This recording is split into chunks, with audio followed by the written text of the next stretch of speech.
Now, you couldn't have written it this way. The American playwright Ayad Akhtar was awarded the Pulitzer Drama Prize for his play about Muslim identity and radical Islam in America on the very day of the Boston bombings. Disgraced has just opened at London's Bush Theatre and centres around a dinner party hosted by a New York lawyer. Amir Kapoor, a Pakistani-American, is about to land a big career promotion. But throughout the play, he wrestles with his own religion, having renounced Islam. Asked to represent an imam, it's something he can't quite bring himself to agree to. You and Hussein wanted me to go see him, so I went. And the man spent an hour trying to get me to pray again. The play culminates in a friendly dinner party, escalating into a conflicting world of Islamophobia, racism and sexism. To stand up against what is wrong, to stand up for what is right. Akhtar is no stranger to these subjects. He previously played a radicalized Pakistani Muslim terrorist in his own screenplay, The War Within. But with Disgraced, he says he wants to raise questions and reflect a daily clash Western Muslims come up against. I met Ayad Akhtar at the Bush Theatre, and he told me about the day he won the Pulitzer Prize. The sort of tragic irony of it is that as I was getting the news and as the emails were flooding in almost immediately and the text messages and the calls, the BBC News was on in the corner on mute, and it was showing the loop of the Boston bombings that had just happened. So it was odd because the play, in a way, emanates from and is a response to the world that was depicted in those clips, as it were, which is our world, of course. There's a climactic scene in which Amir talks about the conflict of looking at 9/11, yeah. and saying in a way he felt proud that they'd pulled this off, that they were fighting back. Yeah. Can you explain that? I mean, and is that a feeling that do you think is actually felt by a lot of people?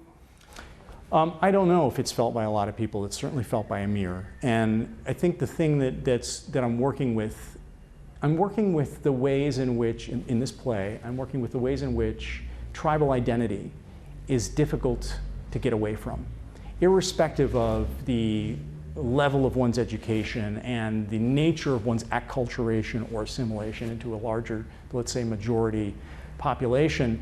There still can be, and even amongst the majority population, there is still often a deeper identification with a kind of racial or ethnic or religious fealty, which is part of what I think it means to be human, actually. And so being aware of that is very important if we're going to find ways to live peacefully and productively with each other. Is it how you related to 9/11? I mean, revulsion and yet some sort of tribal association? No, I had a very different response to 9/11.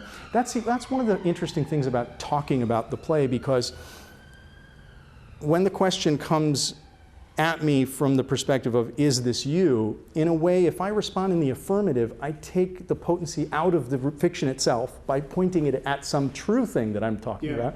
But if I say it's not me, then I undermine the truth value of the fiction. To me, as an artist, the most important thing is to retain the multivalent emotional richness of that fictive experience that is standing in for a real experience. It's not important if Amir's sources ultimately are my own.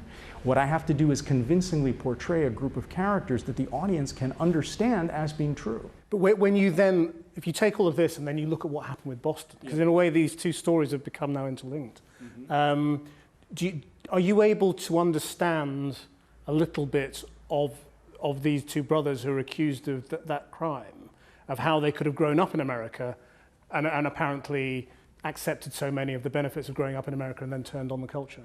Well, I will say is that a lot of folks have come out of the play. Even last night at first preview, there were a couple of people who came up to me and said, you know, we've seen a lot of plays that purport to sort of put us in the perspective of that young Muslim kid that we don't understand living in the West. And this is the first time I've had an experience of that door being opened for me. So it's not a direct answer to your question, but I think it's an appropriate answer considering that I'm an artist. Well, where you're staging this here is a very interesting place as well, in that it's a relatively unknown theatre nationally, or even in London, to be honest, but you're right in the middle of a very mixed Muslim community. I don't know whether you've been out there and Oh yeah, I and looked at spent the a lot shops and what's out there. spent and a all lot this of time stuff. here. Yeah, Are you expecting people to come in here? I mean, I hope. you'll get some lively rows, I imagine, in that bar. At least they won't be drunken rows. Well, good luck with it. Thank you very much. Thank you, sir.